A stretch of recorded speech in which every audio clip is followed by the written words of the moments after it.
자담회 시민의 행복을 위한 선거제도 개편 자담회에 함께 하신 모든 분께 감사드립니다.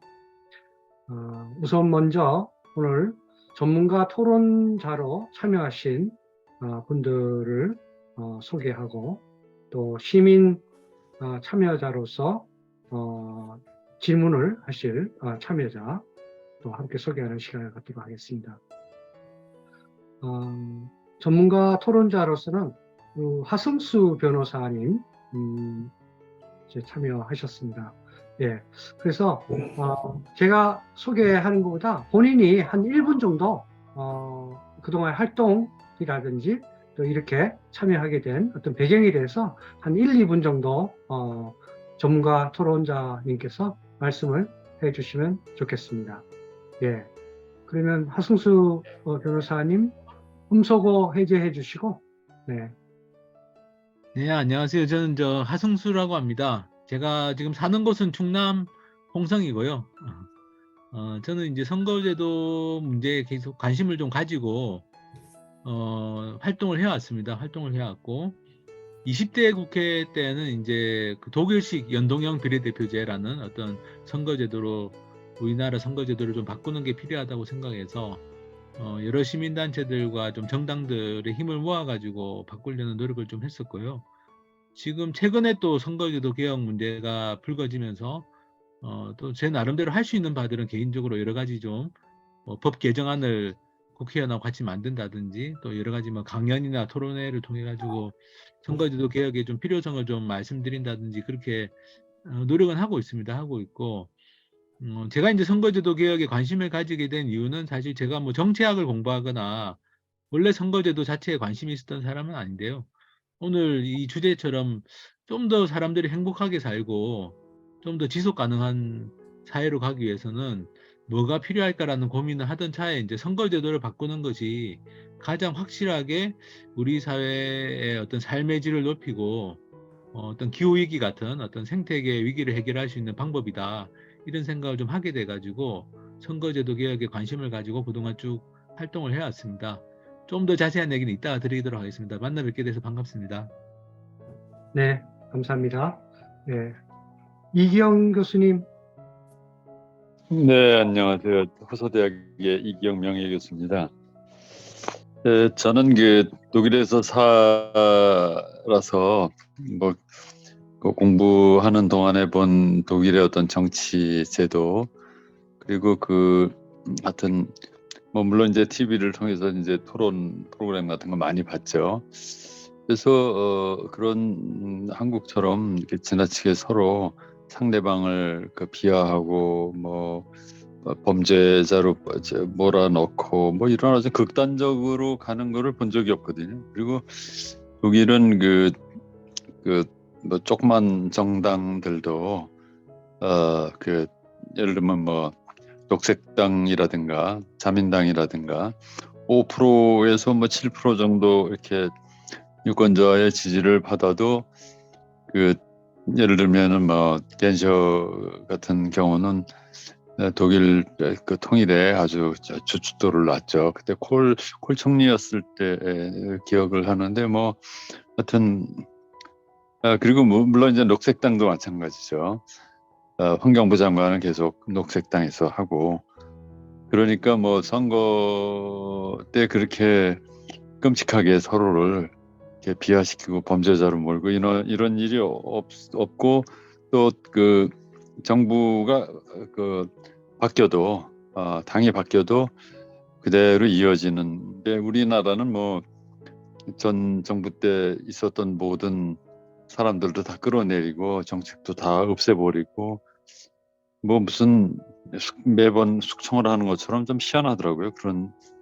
그래서 이게 정치 시스템을 고치고 특히 이제 선거법이 중요하구나 이제 그런 생각을 하게 됐습니다. 그래서 좀 관심을 갖게 됐죠. 감사합니다. 네, 감사합니다. 이보균 교수님. 예, 반갑습니다. 이보균입니다. 저는 사실은 이제 한 40까지는 대학에 있다가요. 그리고 글로벌 기업의 경영자로 한 2, 3년 활동하다가 지금 현재는 국립순천대학교 석좌 교수로 학생들하고 같이 있습니다. 제가 이제 관심을 갖는 분야는 리더십 분야인데요. 리더십 분야에 대한 관심은 제가 설립한 이넥터스 코리아라는 그 대학생들의 사회적 기업을 육성하는 플랫폼이 있어요. 그 활동을 하면서 어떻게 좀 더 효과적으로 그런 활동이 이게 확산되고 한 그 작은 조직일지라도 조직이 좀 더 이렇게 건강하게 성장할 수 있겠느냐 이런 관심을 쭉 갖다가 이쪽으로 했는데 리더십에 대한 관심을 갖다 보니까 또 자연스럽게 지금 현재 우리가 당면하고 있는 이슈인 환경 문제하고도 또 이렇게 연결이 되더라고요. 그래서 최근 관심 분야는 리더십과 환경 분야 이런 관심을 가지고 있는데 그런 계기를 통해서 우리 조 박사님하고도 이야기를 나누고 다른 자리에서도 이런 교감을 하면서 이 자리에 참여하게 됐습니다. 여러분 다시 한번 이렇게 함께할 수 있어서 반갑습니다. 네. 네, 감사합니다. 예, 자담의 시민 참여자로서 우리 권재영 성문박 학교 교장 선생님 가능하세요? 네. 예, 안녕하세요. 저는 권재영입니다. 남한산성에 아주 작은 대안학교가 있는데요. 거기서 13년째 아이들하고 같이 공부하고 같이 놀이하고 이렇게 생활하고 있습니다. 제가 조금 죄송하기도 오늘 모처럼 안동의 처갓집에 내려와서 여러 식구들이 막 좀 약간의 좀 어버이날 앞두고 좀 잔치 분위기인데요. 한쪽에 조용히 좀 이렇게 눈치껏 이렇게 좀 펴보고 있습니다만 약간의 가시방석 같은 느낌이에요. 제가 좀 여기 충분히 집중하지 못하더라도 좀 양해 말씀드립니다. 저는 작년인가요? 그 더불어민주당 쪽에서 자기 지역구에서 세 번 이상 입후보하지 않는 것을 하여튼 개혁 입법처럼 제기했다가 슬그머니 사라진 것에 대해서 아이들과 같이 좀 이야기 나눠본 적이 있어요. 좀 약간 이 정치의 입법에 관한 문제가 좀 다른 측면이긴 하지만 저희 지역에 보면 왜 농협이 있잖아요. 농협의 그 지점장 이런 것도 지금의 제도 방식으로는 평생 그분이 지역에 이렇게 지점장 역할을 할 수밖에 없는 그런 구조더라고요. 그러니까 우리 일상뿐만 아니라 이 정치 일선에서 이 의회 권력이라는 것들을 계속 세습되어 보듯이 이렇게 이어지는 것들을 좀 바꾸는 것이 우리 사회의 어떤 정치 변화에 좀 더 나은 좀 열린 역동성을 만들 수 있지 않을까 이런 문제 갖고 좀 신경은 부족하지만 나름 관심을 갖고 있습니다. 그래서 조은상 박사님의 좀 이런 모임 틀에서 좀 공부가 될 수 있을까 싶어서 그냥 이렇게 준비 없이 무작정 참여했습니다. 네, 반갑습니다. 네, 감사합니다. 박흥수 영화 감독님.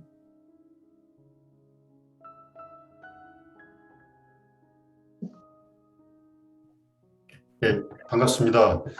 제 이름은 박흥식이고요. 영화 만드는 일을 합니다.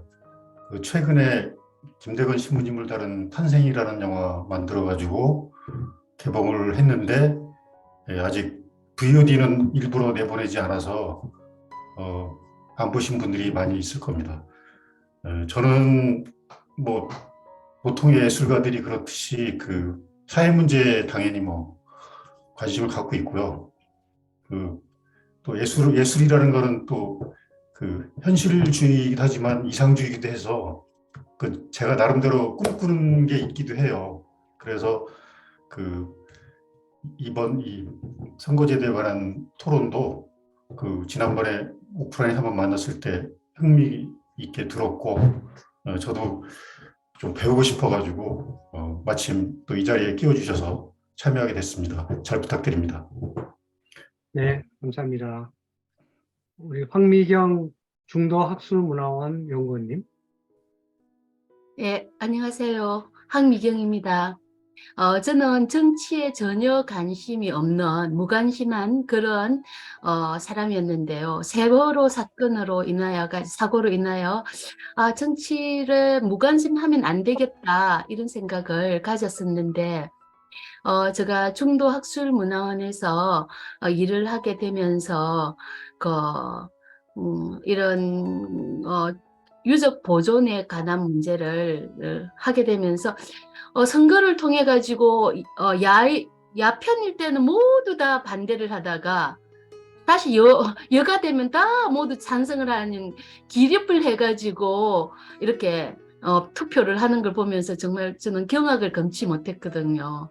그러니 뭐가 변할 수 있는 선거를 통해서 뭐가 변할 수 있다고 생각했는데 전혀 그러지를 못하고, 그리고 연동형 비례제도를 우리가 막 하자고 이야기를 했는데 그게 또 이번에도 보니까 다 그냥 양당제로 바뀌는 형태가 되는 걸 보면서 이게 선거제도가 제대로 변해야 되는데 내가 선거제도에 무관심할 수밖에 없었구나 이런 생각이 들면서 이런 선거제도가 우리 삶이라든지 생활에 굉장히 연관된 건데 축제 같은, 그래서 우리의 대표, 우리를 대신해서 일해줄 사람을 뽑는 그런 축제장이 될 수는 없을까. 그리고 우리가 생각하는 것들이 선거를 통해서 변화하고 더 행복해지는 사회가 될 수 없을까, 그런 생각을 가지게 되었는데 우리 조은상 박사님께서 또 저를 초대해 주셔서 또 많이 배울 기회가 되는 것 같습니다. 감사합니다. 네, 감사합니다. 네, 저는 이번에 사회 진행을 맡게 된 조은상입니다. 비욘드 해피니스 매거진 발행인으로서 이제 사회를 이렇게 맡게 됐고요. 저도 이제 그동안 수십 년 동안 이제 공부하고 연구하고 가르치고 하는 일을 많이 했고, 또 국제기구에서 국제기구를 위해서 국제기구와 함께 또 오랫동안 일을 좀 해왔습니다. 특별히 유네스코와 ILO에서 또 일을 한 경험이 있고요. 아시아, 아프리카, 중남미 다양하게 이렇게 다녀보니까 참 세상이 우리 한국하고는 다르고, 특히 그 평화에 대한 어떤 그 시선이 많이 넓어지고 또 깊어진 것 같습니다. 그래서 이제 정년 이후에 평화를 테마로 해서 평화의 집지기 12가지 이야기 책을 쓰고 평화 저널로서 비욘드 해피니스 매거진을 발행하고 또 관련된 힐링과 행복과 평화 관련된 책을 또 출판을 하고 있습니다. 네, 오늘 이렇게 함께 귀한 시간을 내주셔서 감사드리고요.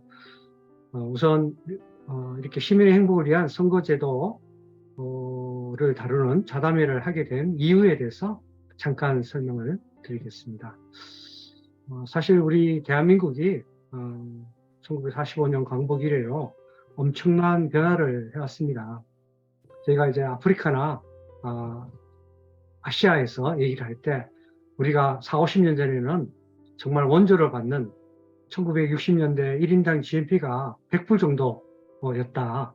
그런데 지금은 원조를 하는 나라로서 3만 불 이상 되었고, 또 인구가 5천만이기 때문에 3050 선진국 클럽에 이렇게 진입을 한 세계에서 유일하게 개발도상국에서 선진국이 되었다. 그렇기 때문에 여러분도 열심히 일을 하고 또 두뇌를 맞대고 서로 협력을 하고 하면 대한민국과 같이 되지 않겠나 하는 희망을 주는 그런 얘기도 했습니다. 사실 우리 대한민국이 이제 세계 10대 강국 중에서 또 6위에 되고, 또 문화적인 영향, K-팝이나 K-무비나 이런 것들을 보면 7위가 되어서 정말 상상하지 못했던 그런 변화를 일고 왔다고 할 수 있죠. 굉장히 자부심이 큰 거죠. 그럼에도 불구하고 우리 시민들이 느끼는 행복도는 어떤가 봤을 때 정말 너무 낮은 것이 충격적입니다. 세계 137개국의 시민들의 행복 순위를 발표한 세계 행복 보고서에 따르면 2023년 대한민국 시민들의 행복도는 57위라고 합니다. 예, 주로 이제 북유럽의 나라들이 굉장히 높죠. 핀란드나 덴마크, 아이슬란드, 네덜란드, 스웨덴, 노르웨이, 스위스, 룩셈부르크, 그죠? 그리고 이제 이스라엘하고 뉴질랜드가 10위권에 있고, 아시아는 우리보다 높은 나라가 이제 싱가포르나 대만, 일본, 그리고 우즈베키스탄, 말레이시아도 우리보다 높습니다.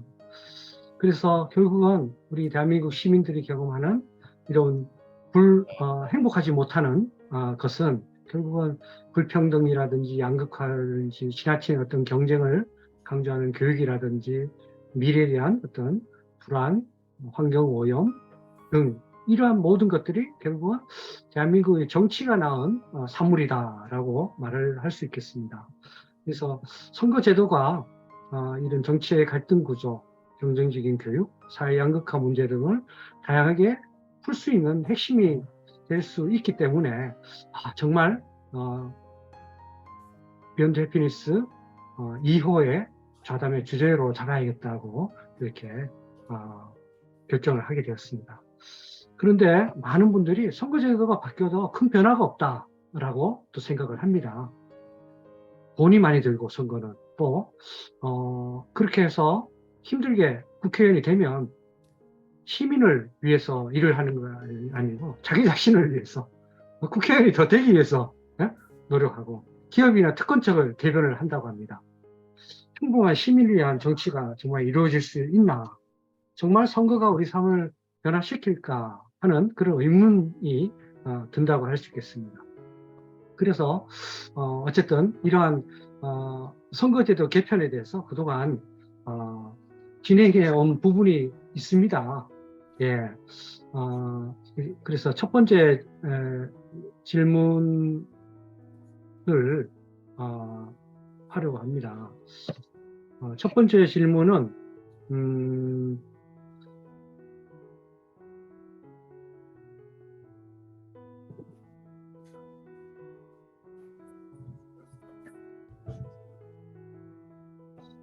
현재의 선거제도 개선 논의를 국회에서 하고 있는데 그동안의 어떤 진행 과정에 대해서 선거 전문가이신 우리 하승수 변호사님으로부터 듣도록 하겠습니다.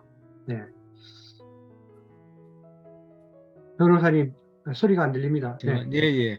제가 최근의 과정에 대해서 좀 말씀드리기 전에 간단하게 그냥 이게 이 선거제도에 관한 고민이 우리만 한 것이 아니라 사실은 민주주의를 하는 세계 대부분의 국가에서 선거제도에 관한 고민을 해왔습니다. 해왔고, 아까 우리 조은상 선생님께서 말씀하신 것처럼 이제 우리가 좀 흔히 행복하다고 알고 있는 국가들, 북유럽이나 이런 데 있는 국가들은 100년 전에 선거제도에 관한 논의를 했고, 그래서 100년 전에 이제 선거제도를 나름의 어떤 절차를 거쳐서 채택을 했고, 그게 이제 비례대표제라는 우리나라에서는 비례대표에 대한 좀 오해가 많습니다만 어쨌든 선거제도로서의 비례대표제라는 건 다양한 정당들이 경쟁을 할 수 있도록 만드는 구조라고 생각하시면 됩니다. 다양한 정당들이 경쟁을 하고 정당 득표율 받은 만큼 의석을 가져가는 그런 구조라고 생각하시면 되는데요. 어쨌든 그런 비례대표제 선거제도로 바꾸는 것에 대해서 일찍부터 결정을 해서 논의를 해서 결정을 했던 나라들이 있습니다. 그런 나라들이 지금 대체로 좀 행복도가 높은 순위에 속하는 나라들이 많다라는 말씀을 드리고요. 사실 우리나라에서도 이 선거제도가 바뀌지 않으면 정치가 제 역할을 하기 어렵다라는 문제의식은 계속되어 왔습니다. 예를 들면 우리가 이제 기업하고 비교를 해보면 예를 들면 1등하고 2등 하는 두 기업만이 이제 어떤 물건을 만드는 시장이 있다고 생각해보면 그러면 기업의 세계에서는 당연히 제3이나 제4의 어떤 기업이 나타나게 되어 있습니다. 자연스럽게 나타나서 1위와 2위 기업과 경쟁할 수 있는 3위, 4위 기업이 나타나서 그 기업들이 어떻게 보면 또 새로운 제품을 개발하고 새로운 서비스를 개발해서 경쟁을 하는 구조가 시장에서는 만들어질 수가 있는데 근데 정치 같은 경우는 1등, 2등 하는 정당이 그냥 그대로 수십 년 동안 이걸 나눠 먹게 하는 이런 어떤 구조가 우리나라도 만들어져 왔고 우리나라만이 아니라 대체로 우리가 지금 알고 있는 일종의 승자 독식이라고 하는 선거제도, 그러니까 지역구에서 여러 명이 나와서 1등한 사람이 당선되는 선거를 하다 보면 자연스럽게 이렇게 거대 양당 중심의 정치 구조가 만들어진다는 것이 하나의 어떤 경험입니다. 역사적인 경험이고, 그래서 우리나라에서 이런 승자 독식의 양당제 구조를 깨야 된다라는 논의는 민주화 이후에 1987년 민주화 이후에 계속되어 왔다라고 저는 생각하고, 최근의 논의를 좀 설명드리면, 지난 대통령 선거 당시에 어쨌든 민주당의 이재명 후보가 이런 승자 독식의 어떤 이런 양당제 구조를 깨고 다당제 구조로 전환할 수 있는, 그래서 어떻게 그걸 뭐 비례성과 대표성을 보장한다라고 하는데, 그 비례성과 대표성을 보장한다는 말은 결국에는 각 정당이 정당 득표를 한 만큼 의석을 나눠 가지게 되면 자연스럽게 다당제 구조가 되고, 그럼 아까 말씀드린 어떤 그런 거대 양당의 독과점 구조가 깨지게 됩니다. 그렇게 이제 전환하자라는 이야기를 지난 대선 직전에 민주당의 이재명 후보가 했었고, 또 올해 초에 이제 그 윤석열 대통령이 중대 선거구제로 바꿀 필요가 있다 이런 이야기를 했습니다. 근데 중대 선거구제도 사실은 승자 독식의 선거제도는 바꾼다는 전제하에 있기 때문에, 그래서 어떻게 보면 제1야당의 대표와 이 대통령이, 여당의 대통령이 이 선거제도를 바꿀 필요가 있다라는 이야기를 작년 대선과 올해 초까지 했었고, 그래서 사실 국회에서 이제 선거제도 개혁 논의가 지난 몇 달 동안 아주 좀 있었습니다만, 안타깝게도 이제 여야 간에 합의가 된 내용은 전혀 없는 상태고, 내일입니다. 내일 5월 6일부터 그래서 국민들이 참여하는 어떤 공론화 과정이라는 걸 밟겠다라고 해서, 사실 이 선거제도와 관련해 가지고 국회 차원에서 우리가 결정을 못하니까 국민들이 참여해서 논의를 해달라고 하는 건 이번이 처음입니다. 이번이 처음인데 5월 6일하고 5월 13일, 그러니까 내일하고 다음 주 토요일이죠. 5월 6일과 5월 13일 두 차례에 걸쳐서 500명의 국민들이 참여하는 어떤 공론화 토론이라는 게 벌어집니다. 그래서 선거제도와 관련된 중요 쟁점들에 대해서 500명의 국민들이 모여가지고 이 전문가들의 설명도 듣고, 그리고 이제 본인 토의 같은 것도 해가지고 나름대로 이제 국민들의 의견을 내는 작업이 이제 5월 6일과 5월 13일 날 진행이 되게 됩니다. 저는 개인적으로는 어쨌든 지난 몇 달간 국회의원들끼리 하는 논의는 사실상 실패했기 때문에 내일하고 이제 5월 13일 날 이루어지는 이 국민들의 토론이 그래도 좀 이번 선거제도 개혁 논의 과정에서는 가장 좀 주목할 만한 부분이 아니겠는가 싶고, 다만 이제 우려스러운 거는 시간이 너무 촉박합니다. 5월 6일과 5월 13일 두 차례에 걸쳐서 토론을 해가지고 의견을 수렴하겠다라는 것인데, 과연 두 차례의 어떤 토론만으로 정말 국민들이, 그 500명의 국민들이 선거제도를 잘 이해해서 정말 어떤 좋은 어떤 방향을 좀 제시할 수 있을지에 대해서는 좀 우려가 큽니다만, 그래도 이런 시도를 하는 것 자체는 의미가 있다. 이제 더 이상 국회의원들끼리 모여가지고 이 중요한 선거제도에 대해서 토론하는 것은 이제 별로 의미가 없다라는 게 저는 이번에 드러났다고 생각합니다. 그러면 앞으로는 이제 결국 국민들이, 주권자인 국민들이 우리가 국회의원을 뽑을 때 어떤 선거제도로 국회의원을 뽑을 것인가를 이제 토론해 나가는 게 필요한데, 그런 의미에서 보면 이번에 하는 그 공론화 토론이라는 게 상당히 뭐 미흡한 점이 많겠지만, 그래도 그 출발점으로서는 의미가 있을 수 있겠다 이런 좀 생각도 해보고 있습니다. 그래서 말씀드린 것처럼 그러니까 이제 내년 4월이 총선인데, 총선을 1년 앞두고까지 국회에서 토론했지만 국회에서는 아무런 결론을 내리지 못했다. 아무런 합의를 이루지 못했다. 그래서 이제 결국 공은 국민들에게 넘어왔고, 국민들이 지금 이번에 국회가 좀 급하게 만든 일정이지만 5월 6일과 5월 13일 날 두 차례 걸친 토론을 하게 되고, 제 생각으로는 아마 이 토론이 이걸로 끝나서는 안 되고, 앞으로도 국회의원 선거제도와 관련된 토론은 다 국민들 중심으로 가는 그런 좀 시작점 같은 의미를 좀 가졌으면 좋겠다라는 생각을 좀 가지고 있습니다. 제가 간략하게 어쨌든 지금까지 경과를 좀 말씀드렸습니다. 네, 네, 감사합니다. 사실 이제 하승수 변호사님 말씀하신 공론화 토론과 관련된 이제 그런 질문은 저희가 또 이후에 좀 더 자세하게 다루도록 하겠습니다. 두 번째 질문은 우리 사실 그동안에 이제 국회의원의 어떤 특권이 지나치게 많아서 어떻게 보면 국회의원직을 평생의 수건으로 여기면서 정치 활동을 하고 있는 사람들이 많습니다. 기득권에 대한 변화를 시도하는 소수의 국회의원이 있지만, 유럽의 경우처럼 공사직으로 일하는 국회의원이 참 나와야 되는데 참 안타까운 심정입니다. 네, 두 번째 질문은 우리 박흥식 영어 감독님께서 해 주시도록 하겠습니다. 네. 그 예상 질문지가 이미 마련돼 있던데요. 뭐 저도 네. 그것이 궁금하긴 합니다. 그러니까 그 시민들은 국회에 대해서 굉장히 부정적인 인식을 많이 갖고 있거든요. 뭐 능히 이제 짐작할 수 있는 바이긴 한데 지역구 국회의원뿐만 아니라 심지어 이제 비례대표제 국회의원조차도 저는 그 부분에 대해서는 좀 인식이 다를 줄 알았더니 그 부분에 대해서도 굉장히 부정적인 인식을 갖고 있는 게 이제 이 사람들은 이 정당에서 들러리를 내온 사람들이고 또 국회의원직을 유지하고 또 다음에 지역구 공천이라도 받기 위해서 뭐 지금 태영호가 하는 것처럼 그러니까 이 지역구나 비례대표 의원이나 양쪽 다 굉장히 시민들이 부정적으로 바라보고 있으니까 제가 알기로는 우리나라 국회의원 수가 우리나라 인구 대비 많은 게 아니라고 알고 있는데 이 부분에 대해서 구체적으로 왜 그런지 좀 설명을 해주셨으면 좋겠습니다. 네, 우리 하성수 변호사님께서 먼저 해주시고 혹시 또 다른 토론자님께서 하실 부분이 있으면 또 함께 해주시면 좋겠습니다. 뭐 국회의원 특권에 대해서는 국회의원들은 이제 만나면 자기들이 특권 많이 줄었다. 예전보다 특권이 없다라는 이야기를 국회의원들은 많이 합니다. 근데 사실 국민들 입장에서 보면 지금 국회의원들이 누리는 것들이 사실 다 저는 특권이라고 비춰진다고 생각하는데요. 지금 이제 국회의원들 연봉이 1억 6천만이 넘습니다. 그 정도면 굉장히 높은 연봉 수준이죠. 국민들 평균 소득에 비하면.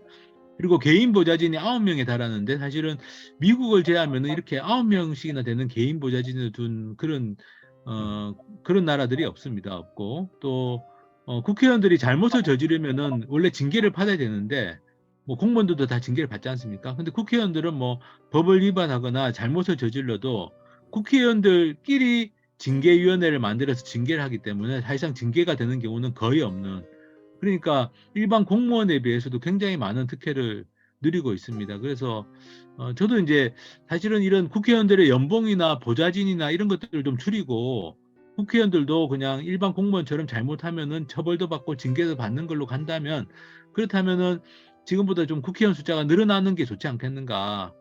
국민들 입장에서 생각하면은 똑같은 국회의원들 똑같은 예산을 쓰는데 300명 쓰는 것보다는 400명을 쓰는 게 주권자 입장에서는 더 이익일 수 있습니다. 그래서 저도 아까 박 감독님 말씀하신 것처럼 좀 특권을 좀 줄인다면 국회의원 숫자는 오히려 좀 늘렸으면 좋겠다. 지금 OECD 국가 평균으로 보면은 인구 10만 명당 1명 정도의 국회의원을 뽑습니다. 우리가 5천만 인구니까 5천만 인구면 500명 정도 국회의원이 있는 게 평균 수준이거든요. 근데 지금 우리가 300명 수준인데, 근데 국회의원 숫자를 늘리자고 하면 국민들이 그렇게 싫어하는 이유는 뭐냐 하면은 지금의 국회의원들이 누리는 특권이 너무 많으니까.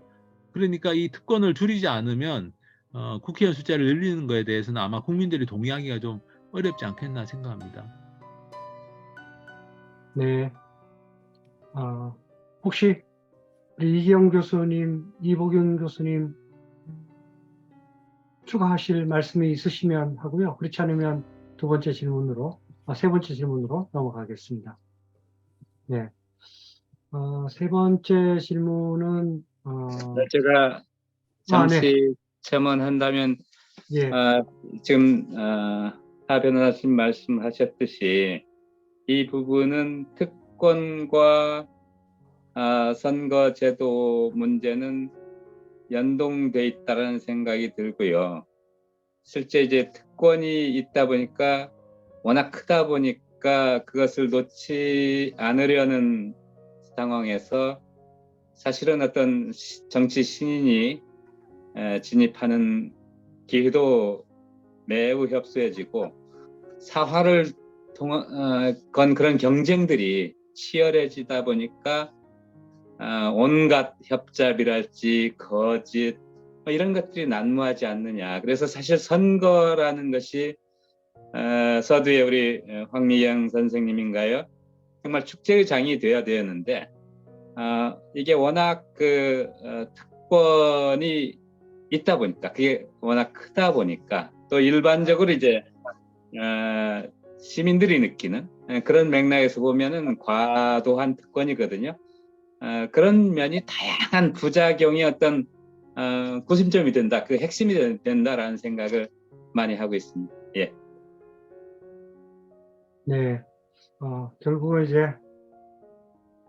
선거제도가 이 개혁이 돼야지 그 특권도 없어지는데, 문제는 고양이한테 지금 생선을 주는 격이기 때문에 과연 얼만큼 실효가 있을지 좀 더 지켜보도록 하겠습니다.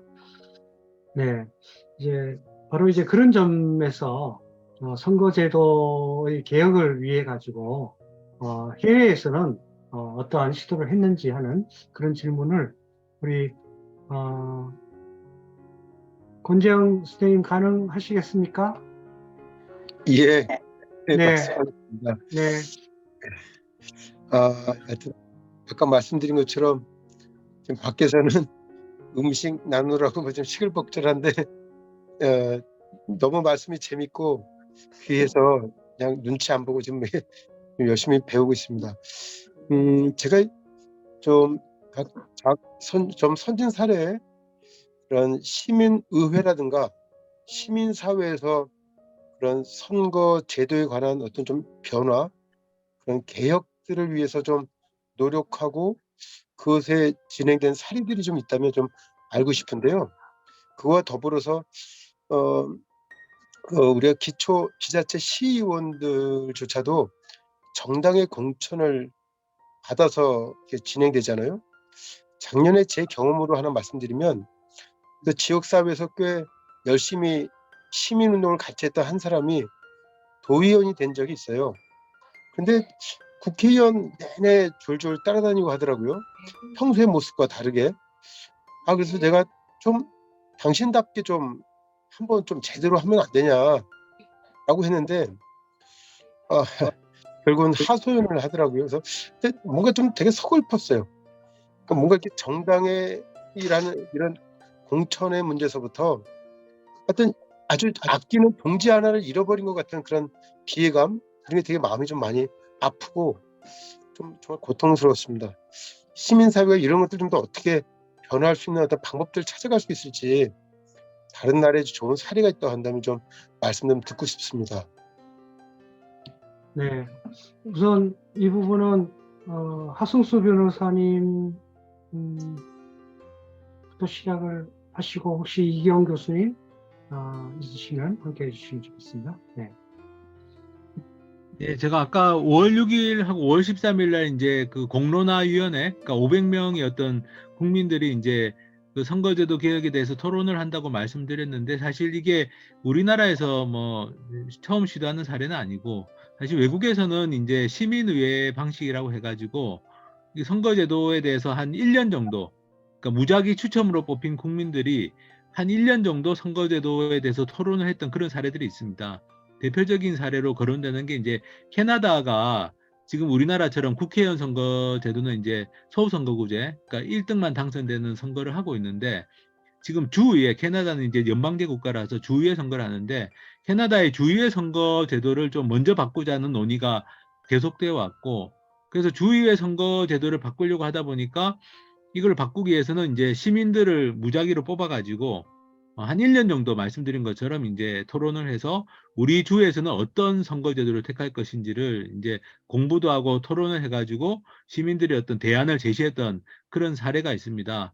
안타까운 건 이제 캐나다의 그 브리티시 콜롬비아 주라는 주하고 온타리오 주라는 주 두 군데에서 이런 시도를 했는데, 최종적으로는 이게 주민투표에 가가지고 이제 부결이 됐습니다. 왜냐하면 이제 주민투표 통과 요건 자체가 60% 이상 찬성을 요구했기 때문에, 그거는 약간 제 생각으로는 이제 캐나다의 기득권 정당들이 여전히 이제 선거제도 개혁을 좀 어렵게 하려고 과반수 찬성이면 통과가 되는 건데 60%라는 조건을 걸어가지고 부결이 됐던 사례가 있습니다만, 어쨌든 굉장히 의미가 있었던 건 브리티시 콜롬비아주나 온타리오주에서 시민들이 뽑혀가지고 선거제도에 대해서 사실은 잘 모르는 시민들이 모여가지고 토론을 하는 과정에서 굉장히 여러 가지 좋은 대안들을 제시를 했던 사례가 있어서 사실 우리나라에서도 이번에 그냥 이틀 동안 국회에서 그냥 공론화위원회에서 공론화하는 그런 방식이 아니라 만약에 이번에 선거제도를 좀 근본적으로 바꾸기가 좀 어렵다면은 앞으로 말씀드린 것처럼 뭐 국회의원 선거제도든 지방의회 선거제도든 좀 더 이렇게 좀 시민의회 방식을 제대로 하는 6개월이나 1년 동안 무작위로 뽑힌 시민들이 좀 무작위 추첨으로 뽑힌 시민들이 좀 토론하는 그런 방식들이 시도가 되면 좋겠고 그렇게 되면 좀 전에 권재영 선생님이 말씀하신 문제도 자연스럽게 저는 해결이 될 거라고 봅니다. 왜냐하면 시민들이 똑같은 아마 권재영 선생님하고 똑같은 문제의식을 가진 시민들이 굉장히 많을 텐데요. 왜 우리가 지방선거를 하는데도 거대 양당의 공천을 받은 사람이 아니면 당선 가능성이 없고 그러니까 괜찮은 사람들도 다 거대 양당 공천을 받아야만 시의원, 군의원이라도 할 수 있을까? 사실 그것도 사실 어떻게 보면 선거제도의 문제라고 할 수 있습니다. 외국을 보면 이제 지방선거 때에는 그 지역에 있는 주민들이 지역 정당이라는 걸 만들어서 로컬 파티를 만들어서 전국 정당하고 똑같이 경쟁을 할 수 있도록 그렇게 시스템이 돼 있는 나라들이 많고 대표적인 나라로 뭐 독일 같은 경우도 그렇습니다. 독일은 이제 지역 주민들이 마음대로 정치 조직을 만들어서 후보를 내면 그 지역 정당들도 똑같이 득표를 한 만큼 의석을 가져가는 그런 시스템입니다. 비례대표제로. 그래서 제가 생각하기에는 아마 시민의회 방식으로 국회의원 선거제도나 지방의회 선거제도를 시민들이 토론해서 아마 대안을 정하게 한다면 그러면 반드시 이제 그런 그 거대 양당의 독점 구조 이를 그걸 깰 수 있는 좋은 대안들이 좀 나오지 않겠나 생각합니다.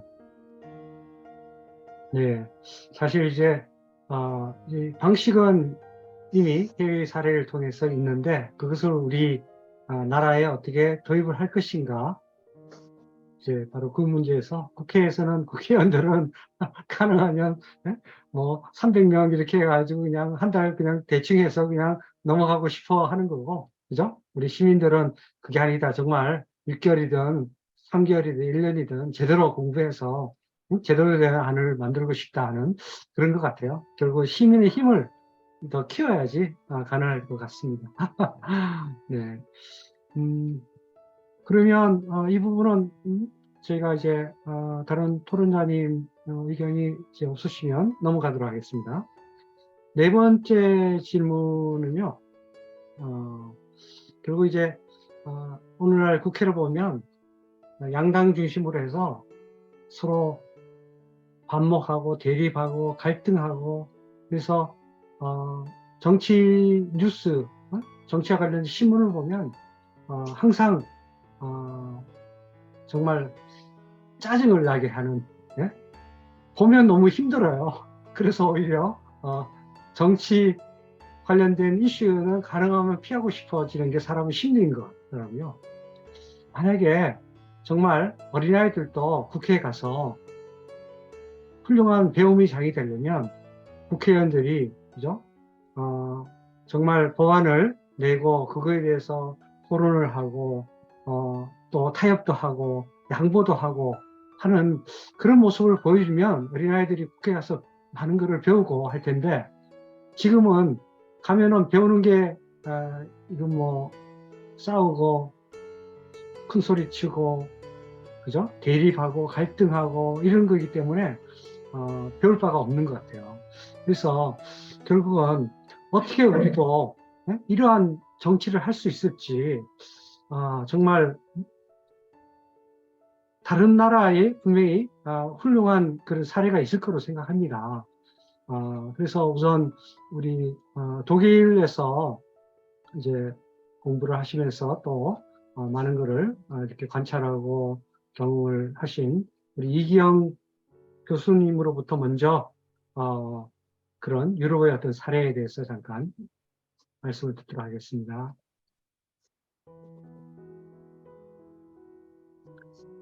이기영 교수님 소리가 안 들립니다. 예, 죄송합니다. 결국 이제 시민들이 정치의 혐오감을 느끼고 아예 지금은 이제 정치 얘기 자체를 안 하려고 하잖아요. 사람들이 모이면. 근데 이제 그게 이제 아주 크게 잘못된 거죠. 그러니까 정치 교육이 전혀 안 돼 있는 거죠. 유럽에서는 뭐 초등학생들 그 데모를 제일 무서워한다 그러거든요. 독일에서는. 그 어떤 뭐 특히 환경 문제에 굉장히 그 독일 그 초등학생, 중학생 뭐 유럽이 다 그렇죠 뭐. 그래서 그 초등학교, 중학교 때부터 그런 사회에 대한 의식이 싹 터서 뭐 고등학생 때 뭐 그 의회에 진출하고 또 막 나이 30살 간 넘어서 뭐 총리가 된 경우도 있잖아요. 북유럽의 경우에는. 그래서 저는 어쨌든 아까 처음에 말씀 나온 대로 유럽의 많은 의원들이 자전거 타고 다니고 보좌관도 없고 또 뭐 무보수로 하는 그런 사례도 제가 하여튼 여러 미디어를 통해서 많이 봤는데 한국은 완전히 뭐 조폭 대왕 수준이에요. 그리고 뭐 월급도 많지만은 보좌관을 도대체 9명씩 데리고 있다는 게 이게 말이 됩니까? 진짜 이해가 안 가죠. 진짜 조그만 우리 대학 교수 연구실보다도 작은 그런 데서 먹고 자고 하면서 그야말로 좋은 그 법안을 만들기 위해서 노력하고 이런 그런 어떤 희생적이고 봉사하는 마음으로 정치를 해야 되는데 뭐 완전히 뭐 모든 권력을 다 휘두르는. 우리나라는 뭐 의원뿐만이 아니죠. 의사들도 그 숫자가 모자라서 무슨 뭐 지방에서는 뭐 4억을 주겠다, 5억을 주겠다 하는데도 안 가고 참으로 개인의 어떤 사적인 욕망을 극대화하는 너무 욕심쟁이 정치인들이 그야말로 활개치는 그런 그래서 아마 이 빈부 격차도 너무 많이 나고 그래서 아마 헬 조선이 되지 않았나 이렇게 생각을 해요. 그래서 어쨌든 사회가 건강한 사회가 되려면은 뭐 예를 들면은 어려운 상황에 빠졌을 때 누군가 서로 도와줘야 되는데 그 도움을 요청을 해도 응답이 없다 그러면 정말 끔찍하지 않습니까? 그게 안 되면은 진짜 사회에서라도 하다못해 기본 수당을 지급해 준다든가 하여튼 뭐 변호사를 무료로 이렇게 해준다든가 이렇게 개인들을 위한 시스템들이 법적으로 이렇게 갖춰져 있어야 되는데 그야말로 지옥이 돼버리는 거죠. 더군다나 요즘에는 뭐 하도 이혼율이 높아서 우리 나이 또래 제 친구들도 보면 뭐 3분의 1은 다 이혼한 것 같아요. 그래가지고 가끔 친구들한테 전화가 오면 무서워요. 돈 빌려달랄까 봐. 어떻게 이런 사회가 돼버렸나. 근데 결론은 전부 보니까 정치가 문제고 또 기득권자들이 너무나 공고하게 기득권을 지킬 수 있는 그 구조가 바로 정치 구조인데 그 중에서도 특히 바로 이 선거법 우리가 어떻게 뽑느냐 0.1%만 뽑아도 100% 다 가져가는 그게 이제 말이 안 되는 거죠.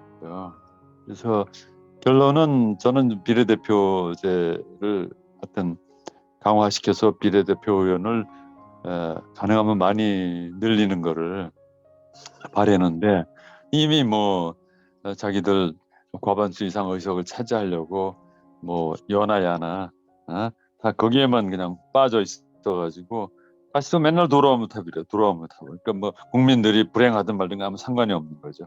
그래서 모든 우리 한국 국민들의 이 끔찍한 불행은 다 선거제도 특히 소수 선거제도에 바로 연유하지 않나 그런 생각해서 어쨌든 이번에 뭐 공론화위원회라도 이렇게 두 번 열리게 된 게 참으로 다행입니다. 우리 하 변호사님이 큰 역할을 하셨죠. 고맙고요. 이게 빨리 시민의회가 돼서 진짜 1년 2년 수기해가지고 좋은 의견이 나와서 아까 캐나다 예는 참 좋은 것 같아요. 물론 이제 그게 뭐 부결이 되긴 했지만은 오히려 우리가 먼저 그런 거를 먼저 실천해 나갈 수 있는 기회가 만들어질 거라고 한번 기대를 해볼게요. 감사합니다. 네, 우리 하 변호사님 혹시 좀 더 추가할 뭐 예, 부분이 있으시면 네. 뭐 예, 이기현 교수님께서 말씀을 잘 해주셨는데요. 결국 이제 한국 정치는 내가 잘해서 표를 얻기보다는 상대방이 잘 못해서 다음번 선거 때 우리 당이 이기면 된다라는, 그게 어떻게 보면 제가 보기에는 거대 양당제의 가장 큰 폐해가 잘할 필요가 없습니다. 상대방이 잘못하기를 기다렸다가 그걸 이용하면 우리가 다음번 선거에서 이길 수 있다라고 생각하게 되면, 그러면 뭐 국민들의 어떤 삶의 문제를 해결할 필요도 없고 정책을 개발할 필요도 없고 또는 뭐 그걸 위해서 타협을 하거나 양보할 필요도 없습니다. 그냥 오로지 상대 정당을 잘 어떻게 보면 상대 정당이 실수하기를 기다렸다가 그걸 정말 잘 이용하면 되는 그런 식의 정치가 되기 때문에, 그래서 이제 저는 이기현 교수님 말씀하신 것처럼 지금 한국 사회의 많은 문제들이 해결이 안 되는 이유가 바로 이런 서로 상대방 발목 잡기식 정치만 반복되는 것에 있다라고 생각하고요.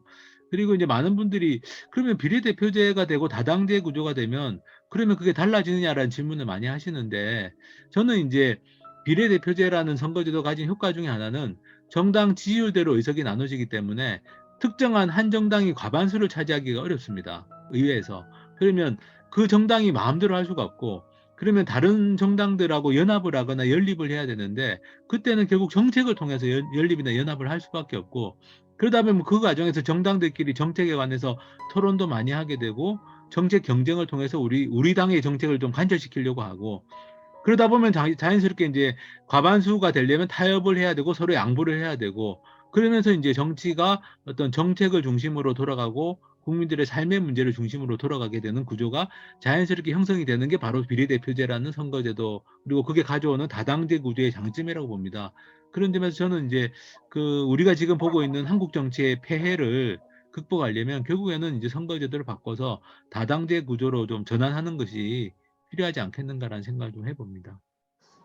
네, 지나친 이 양당제의 폐해를 극복하려면 다당제로 갈 수 있는, 그래서 내년도에는 그러한 변화의 어떤 그런 기미가 보입니다만, 이제 많은 시민들이 또 협력을 해서 한 발짝 한 발짝 이렇게 좋은 방향으로 이렇게 나아가면 좋겠습니다. 저기 네. 그 한 가지 작은 거 질문이 있는데요. 네네.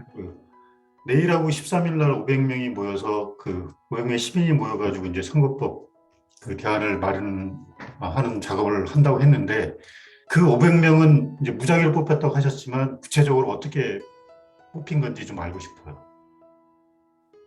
네, 그게 이제 지금 사실 이게 문제인 것은 그 500명을 뽑아서 토론하는 과정이 굉장히 중요한 문제이기 때문에, 이걸 이제 어떤 객관적이고 독립적인 위원회 같은 게 만들어져서 사실은 이걸 추진을 했어야 되는데, 지금은 이제 어떤 리서치 회사하고 대학 연구진이 공동 작업을 해가지고 이 500명을 토론을 이제 운영하게 돼 있습니다. 그러니까 이제 아마 그 리서치 회사에서 가지고 있는 어떤 표본, 우리 국민들 중에 어떤 표본 집단을 가지고 아마 그 500명을 추출을 해냈을 것 같고요.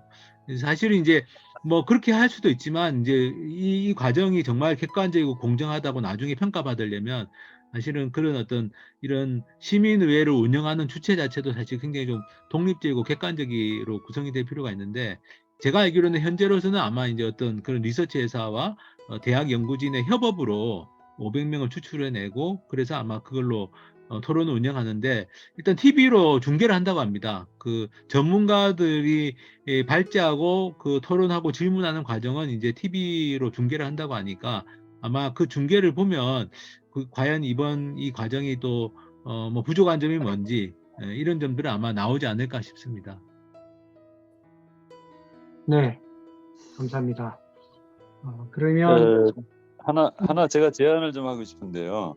네. 그러면 이제 하 변호사님 같은 전문가께서 그런데 좀 참여하셔서 어떤 전체적인 기획을 하시는 게 참 저는 옳다고 생각하는데, 그런 제안은 없었나요?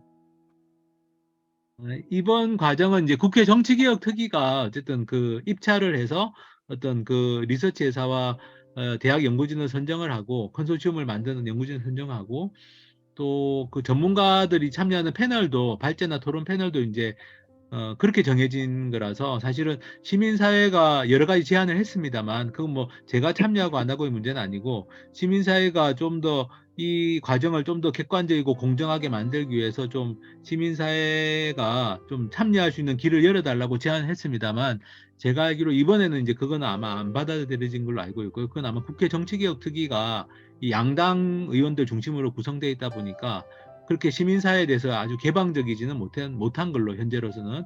그래서 아마 네. 그런 부분들은 앞으로 좀 개선이 돼야 될 거라고 생각합니다. 일단 제가 보기에 한국은 뭐 그 여든 뭐 대통령제 아니면은 뭐 이 세상에 아무런 정치 뭐 무슨 내각제니 무슨 뭐 이원 집정제니 뭐 다 필요 없는 것처럼 생각을 하더라고요, 한국 사람들이. 근데 이제 그 원인이 뭔가 하고 제가 가만히 생각해 보니까 그 쿠데타로 그 박정희 장군이 그 집권을 하면서 그 전에 그 내각제 정부가 혼란해서 내가 권력을 잡았다. 이걸 그냥 너무나 그 주입식으로, 아니 세상에 전 세계에서 대통령제가 우리나라 대통령제는 완전히 총통제예요. 히틀러 총통 수준이에요. 미국보다도 더 진짜 도저히 뭐 일단 대통령이 되면 뭐 제어할 장치가 없어요. 뭐 이런 나라가 어디 있어요? 그래서 나는 전 세계 70~80%가 다 내각제인데, 또 내각제하면 또 일본 내각제만 사람들이 생각해가지고 거기는 그 왕이 지금도 있잖아요. 그리고 또 일본이라는 나라는 완전히 뭐 미국이 다 뒤에서 거의 그야말로 가지고 노는 이제 그런 나라인데, 우리나라도 뭐 일정 부분 거기서 크게 독립돼 있지 못하지만 그래도 민주화 어떤 그런 그 경험으로 아시아에서는 우리나라를 당할 나라가 없지 않습니까? 그래서 그렇게 쉽게 뭐 그냥 그 일개 정당이 몇십 년씩 이렇게 독점하게 내버려 두지는 물론 않을 거고, 그리고 전 세계 다른 나라의 그런 상황, 다른 나라들이 대부분 다 미국 빼고는 대부분 다 내각제인데 그런 사실을 국민들이 아무도 몰라요.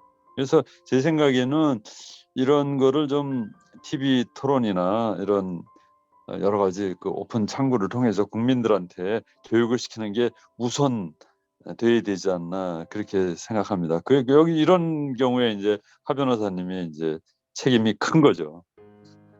예. 하여튼 그런 질문은 또 이제 저희가 7번째 질문에 조금 또 함께 다뤄보도록 하겠습니다. 자, 그러면 5번째 질문은 우리 황미경 중도학술 문화원의 연구원님, 네, 시작해 주시죠. 투표를 하는 시민들은 내가 뽑는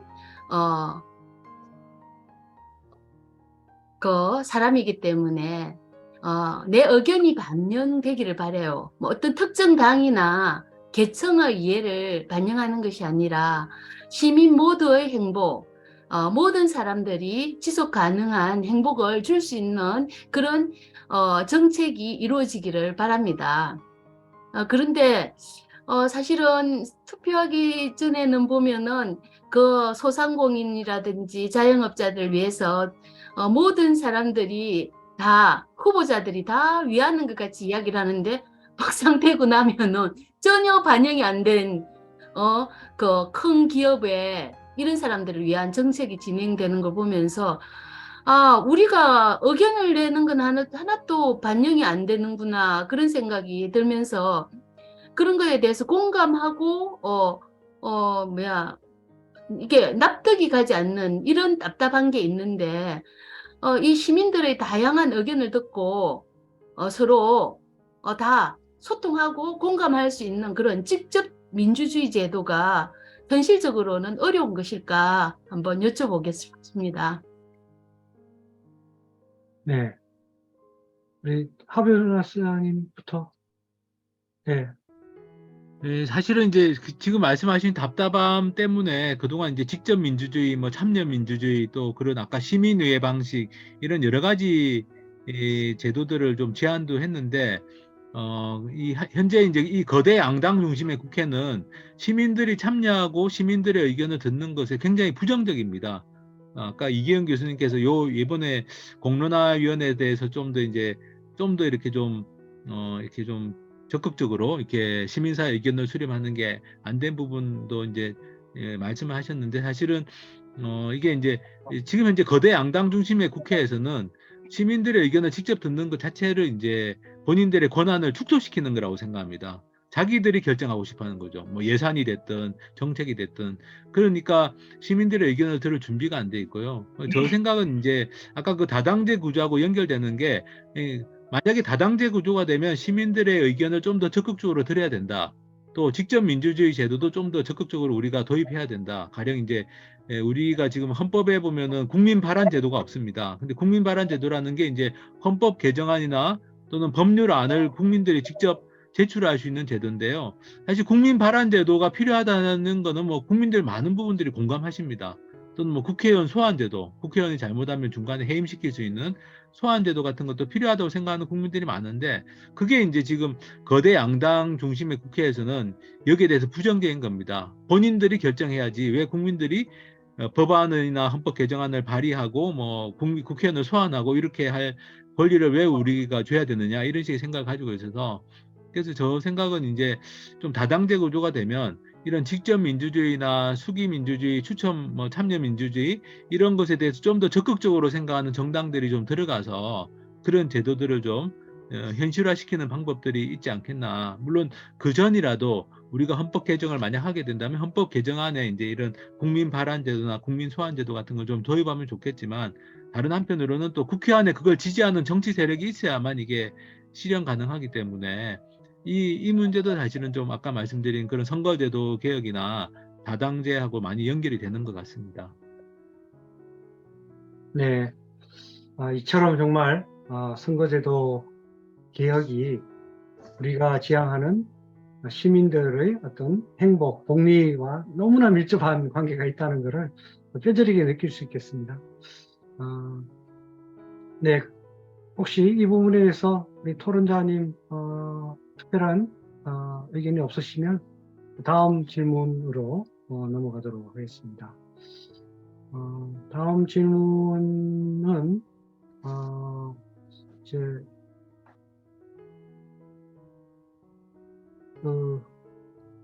이 부분은 우리 권재영 선생님, 황민현 선생님 또 함께 해주셔도 되는 부분인데, 네, 우리 권재영 선생님이 하여튼 그 초창기에 이제 좋은 의견을 주시고 하셨는데,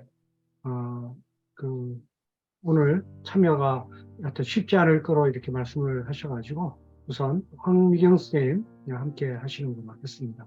네, 황미경 선생님. 네.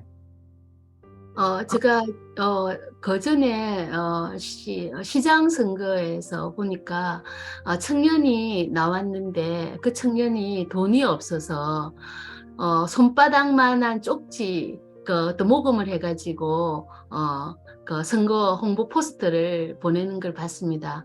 그래서 현재 선거제도는 비전이나 이렇게 젊은 청년이 비전이나 능력을 가지고 있어도 이게 이렇게 나오기가 힘들고, 그리고 비전이나 능력, 인품을 가지고 있는 시민들도 돈이 없어서 국회의원으로 입후보 못하는 그런 경우가 있는 것 같습니다. 이런 분들이 국민들이 원하면 자유롭게 국회로 보낼 수 있는 방법은 없을지 그 대안을 참 알고 싶습니다.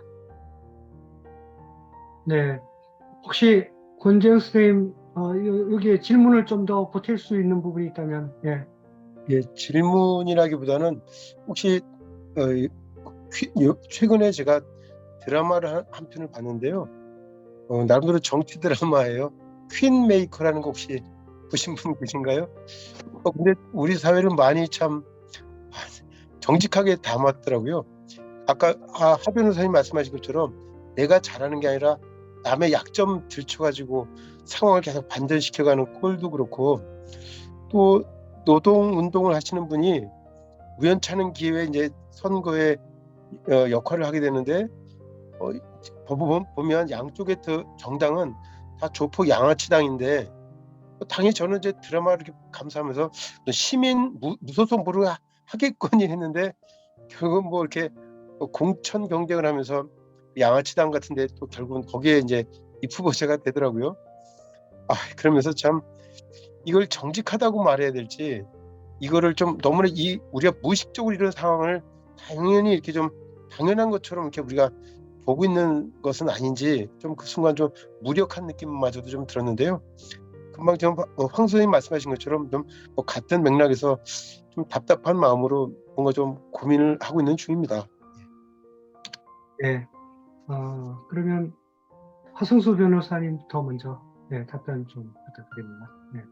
예, 저는 이 부분은 사실 정당의 역할이라고 생각합니다. 그러니까 비전이나 능력, 인품이 있는데 이분을 국회의원으로 만들어주는 게 사실 정당입니다. 그러니까 정당이 해야 될 역할이라는 건 좋은 후보자를 발굴해서 그 사람들이 역할을 할 수 있도록 만들어주는 거. 국회의원이 되고 지방이 되고 그게 좋은 정당의 역할이고 사실 이거 그러면 돈이 없는 사람도 그 정당을 통해서 정당의 당원들의 지지와 모금을 통해서 이제 국회의원이 될 수 있는 것이 사실은 선진 정치 선진국의 모습이라고 할 수 있는데 지금 우리나라는 이 거대 양당 중심이다 보니까 말씀하신 것처럼 온갖 술수를 써서라도 거대 양당에서 공천을 받으면 되고 그러면 아무래도 돈이 있고 스펙이 있고 권력자하고 친하고 이런 사람들이 공천받기에 유리할 수밖에 없는 구조라고 할 수 있고 그러면 정말 능력도 있고 인품도 훌륭한 분들은 못하는 거죠. 또 돈이 없는 사람들은 청년이나 이런 사람들은 또 못하게 되는 거고 그래서 사실 저는 이제 이 부분은 어떻게 보면 이 거대 양당 중심의 정치가 아니라 정말 좋은 정당들이 좀 많이 역할을 할 수 있는 구조가 되면 사실 그 정당이 이제 어떻게 보면은 자기의 어떤 청년 국회의원도 만들고 정말 서민 국회의원도 만들고 또는 이제 정말 대단한 전문가들 그렇지만 이 사람은 지금 우리나라처럼 이렇게 지역구 선거에 나가서 막 공천 받으려고 흙탕물 경쟁을 하기 싫어하는 그런 정말 능력 있는 사람들을 그 정당에서 국회의원으로 만들어 줄 수 있다고 생각합니다. 그래서 저는 지금 말씀하신 게 정말 저도 선거 때마다 왜 우리는 이런 후보들밖에 볼 수 없을까라는 생각을 저도 하는데 결국에는 그거는 이제 정당들이 제대로 역할을 할 때 가능하고 사실 거대 양당을 위해서도 저는 선거제도 개혁이 필요한 게 거대 양당도 지금은 자기들이 기득권이 있으니까 어떻게 보면은 정말 국민들이 원하는 후보가 아니라 정말 공천 받을 수 있는 기득권 있는 사람들 후보로 저는 내세운다고 생각하는데요. 정말 정당 간에 제대로 된 경쟁 구조가 만들어지면 거대 양당도 긴장하고 좋은 후보들 내고 돈이 없지만 정말 능력도 있고 정말 의욕이 있는 후보들을 저는 낼 거라고 생각합니다. 청년 후보들도 많이 낼 것이고. 근데 지금은 이제 경쟁 구조가 아니니까 거대 양당이 그냥 기득권을 유지할 수 있는 구조니까 그런 거대 양당도 그런 변화를 하는 게 소극적이지 않나. 그래서 저는 이건 약간 좀 정당들이 역할을 잘해서 정말 좀 우리가 정말 필요로 하는 정치인들을 국회로 보내는 역할들을 좀 하는 정당들로 거대 양당도 바뀌고 또 새로운 정당들, 좋은 정당들이 그런 역할을 하면 좀 바뀔 수 있지 않겠나 생각합니다. 네. 좋은 정당을 어떻게 보면 만드는 작업. 그거는 또 시민들의 어떤 의식하고도 또 연관이 되는 것 같습니다. 어떻게 보면 질문 7과도 이렇게 연관이 되는데 사실 이제 우리 대한민국이 미중 러일의 4강 속에서 굉장히 지금 힘든 어떤 위기에 봉착을 하고 있는 것 같습니다. 정말 정치 외교적으로 지혜롭게 우리가 잘 살아남고 또 이 세상에 육강으로서 어떤 힘을 영향력을 잘 발휘하기 위해서는 국회의원과 또 대통령의 어떤 역사의식이 참 중요합니다. 그러기 위해서는 결국은 국회의원과 대통령을 잘 뽑는 국민의 의식이 또 굉장히 높아야 되는 거죠. 이제 그런 국민의 의식이 변화되려면 결국은 평생교육과 또 정치의 어떤 리더십 교육을 통해서 시민의 어떤 정치 리더십을 개발을 해야 되는데 이런 부분에 대해서는 우선 우리 이복윤 교수님부터 답변을 주시면 고맙겠습니다. 네, 아주 좋은 그 질문인데요. 실제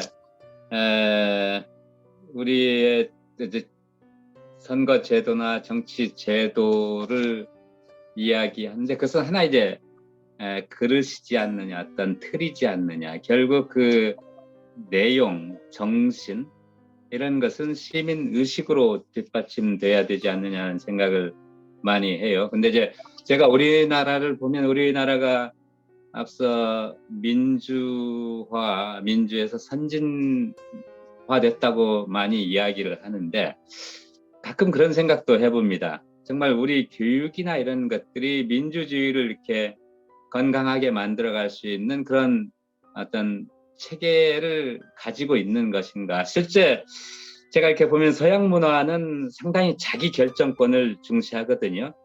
그래서 개인의 독립성 이런 것들이 그게 이제 역사적으로 오랫동안 해서 그리스, 로마에서부터 흘러내려온 그래서 이제 평등이나 공정이나 정의나 이렇게 민주주의의 기본 가치가 많이 내재화되어 있는데 우리 동양 문화는 반대로 어떤 공동체 그리고 상호 의존성 뭐 이런 것들이 많이 이제 그것도 이제 큰 강점이죠. 하나의 특색입니다. 그래서 예의, 존중, 조화 이런 가치가 아주 많죠. 밑바탕에 있죠. 강합니다. 사실 이 부분은 민주주의를 이렇게 구동하는 데는 또 하나의 한계 요소라는 생각도 많이 해요. 그래서 더욱 관련된 교육이 유치원, 초등학교 때부터 그리고 개인의 의사를 이렇게 표현하고 토론하고 어떤 합의를 만들어가고 하는 교육이 사실 서양보다 더 많이 돼야 정말 우리가 민주주의라는 그 제도를 잘 구동할 수 있다라는 생각을 하는데 안타깝게도 저도 마찬가지고 제가 글로벌 기업에서 이렇게 활동하면서도 한국 사람들은 똑똑한데 가서 공개적인 토론에 매우 약해요.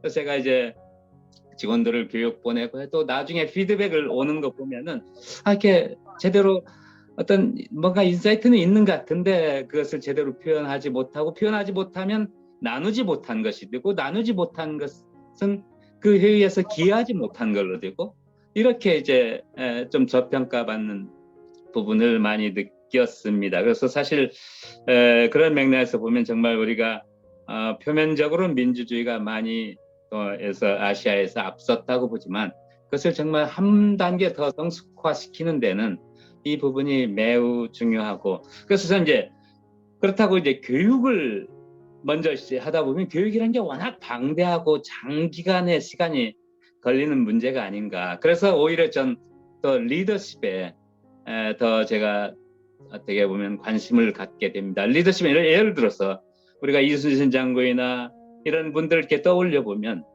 그 상황이 비록 매우 열악했더라도 어떤 정말 바람직한 리더십 몇 분이 만들어내는 영향력이 매우 크지 않느냐. 그래서 이런 리더십에 대한 사회적인 관심이 좀 더 높아지고 그와 함께 교육에 대한 어떤 체계적인 이런 토론 문화랄지 이런 것들을 더 이렇게 강화하고 개인의 의견을 이렇게 자유롭게 표현하고 합의하고 하는 것들이 더 이렇게 강화되면 이렇게 하나의 두 축이 되는 거죠. 그런 것이 필요하다는 생각을 제가 학생들하고 많이 이야기하고 이넥터스 활동을 하는 팀들에게도 그런 이야기를 많이 합니다. 그래서 제가 각각의 리더들에게 어떤 메시지 같이 토론하고 우리가 제가 일방적인 어떤 생각을 나누는 게 아니라 그분들의 이야기를 같이 들으면서 이렇게 합의해가고 그런 어떤 체화된 학습 이런 것들이 많이 일어나야 되지 않느냐. 결국 시민의식이라는 것은 어떻게 생각하면 사회에 대한 관심을 지속적으로 갖는 것이고 참여하는 것이고 어떤 책임의식을 공유하는 것이면서 그런 것을 통해서 난 개인이지만 내가 사회에 참 많은 기여를 할 수 있다. 이런 것들을 본인 스스로 이렇게 느낄 수 있는 그리고 그것이 이제 구체화되는 과정이 시민의식이 나타나는 거라고 보는데 그 부분이 제가 느낄 때 상당히 우리의 민주주의를 이렇게 뭐랄까 좋은 모습으로 자랑스럽게 만들어내기는 아직 좀 미흡하지 않느냐. 그래서 실제 권재영 교장 선생님 말씀하셨듯이 이 사람이 괜찮은 사람인데 어느 순간 도의원, 시의원에 되고 난 다음에 전혀 다른 모습이 된다. 이런 것들은 사실은 근저에 그런 어떤 자기 철학, 정치 철학, 뭔가 이렇게 내가 왜 이 일을 하려고 했던지 이런 것들 쉽게 망각하는 거죠. 처음에는 그런 의식이 있었을 텐데 어느 순간 내가 이 기간 지나서 나도 한번 국회의원에 도전해보고 싶다. 나도 어떤 더 큰 역할을 해보고 싶다 하다 보면은 정당에 줄 서야 되고 사실 이런 것들이 반복되는 것이죠. 그런 면에서 참 중요한 문제가 이 시민 의식을 키워가는 것 교육, 아주 어렸을 때부터 또 그와 함께 바람직한 리더들이 이렇게 도처도처 존재하는 것, 그런 것들이 매우 중요하다고 봅니다. 제가 어느 한 학교를 이야기하는 건 아니지만 어느 한 학교에 교장 선생님, 훌륭한 교장 선생님이 있었는데 그분이 있는 그 시기에 그 학교에서 아주 훌륭한 학생들이 많이 이렇게 배출됐다는 이야기를 들었어요. 그런 것들을 우리 사회가 조금 더 빨리 가기 위해서는 리더십에 대한 주요한 포지션에서 리더십에 대한 관심을 갖고 조금 더 길게 정말 건강하게 토대를 만들어 가기 위해서는 어렸을 때부터 교육이 이렇게 뒷받침돼야 되지 않느냐는 생각을 해봅니다. 네, 네, 감사합니다.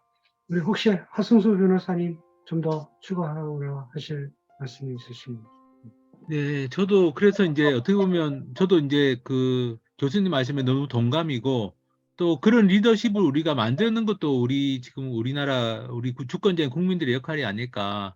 어떤 자기 쪽 사람들의 지지를 극대화시키는 데 초점을 맞춘 그런 어떤 리더십보다는 그게 아니라 이제 좀 뭐랄까 이제 문제 해결 능력을 중심으로 우리가 이제 좀 정치든 사회에서든 좀 그런 리더들을 많이 인정해 주는 것은 사실은 우리 국민들의 역할이기 때문에 좀 그런 사람들이 자기 리더십을 발휘할 수 있도록, 그러니까 어떤 정파 논리나 진영 논리보다는 문제 해결 능력과 또 문제 해결을 위한 어떤 치열한 성실성 같은 것들을 좀 갖춘 사람들을 정치나 사회 영역에서 우리 주권자들이 좀 더 많이 인정하고 존중해 줬으면 좋겠다라는 또 생각도 해봤습니다.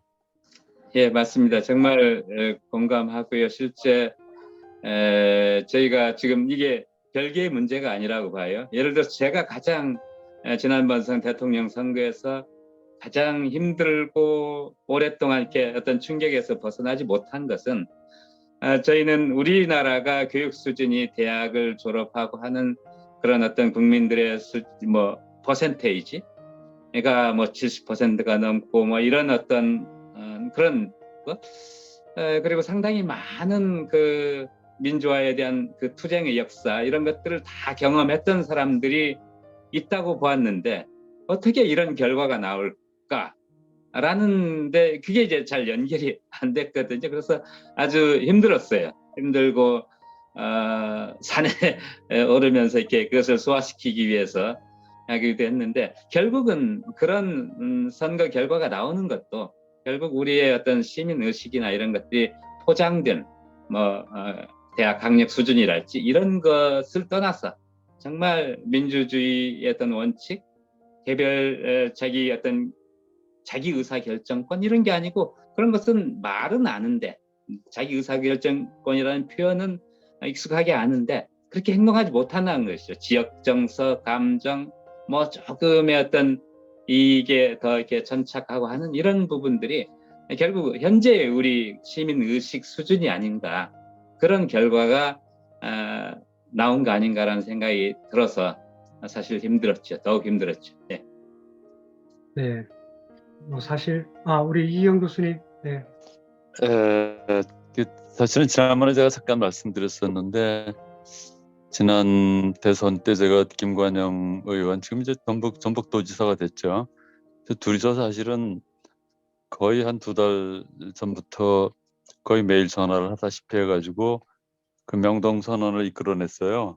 그래서 하여튼 그 독일식 다당제 연정 물론 이제 비례대표제를 이제 더 발전시켜서 독일식으로 우리나라가 그 현재 소선거구제로 오랫동안 되어 왔었기 때문에 갑자기 바꿀 수는 없으니까 갑자기 뭐 내각제로 넘어가거나 뭐 대선거구제로 가기는 힘드니까 독일식 다당제 연정을 통해서 그렇게 가면 좋겠다 생각해서 했는데 어쨌든 뭐 그 명동 선언이 조금만 한 일주일만 좀 일찍 나왔어도 그때 0.7% 정도는 처음에는 이제 제가 그 김황식 총리가 쓴 독일의 국무총리들이란 책을 읽고 그 대선 한 2달 전인가 그냥 순식간에 이걸 추진을 해버렸어요. 제가 그 몇 사람들을 이렇게 지인들을 좀 동원을 해서 그랬더니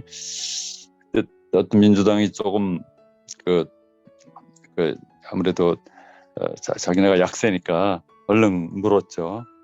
그런데 뭐 또 다른 또 악재가 하나 또 터지고 뭐 그래가지고 정말 안타깝게 그렇게 됐는데 처음에는 이제 그 김황식 총리가 그 책을 독일의 국무총리들이라는 책을 써서 그걸 쭉 읽어보고 그쪽에서 추진하는 게 어떠냐 그랬더니 아마 이번 대선은 지나야지 되지 않을까. 자기도 독일식 그런 정치 제도를 한국에 데려오고 싶은데 아마 지금 라인업은 전혀 자기가 이렇게 손이 닿질 않는다고.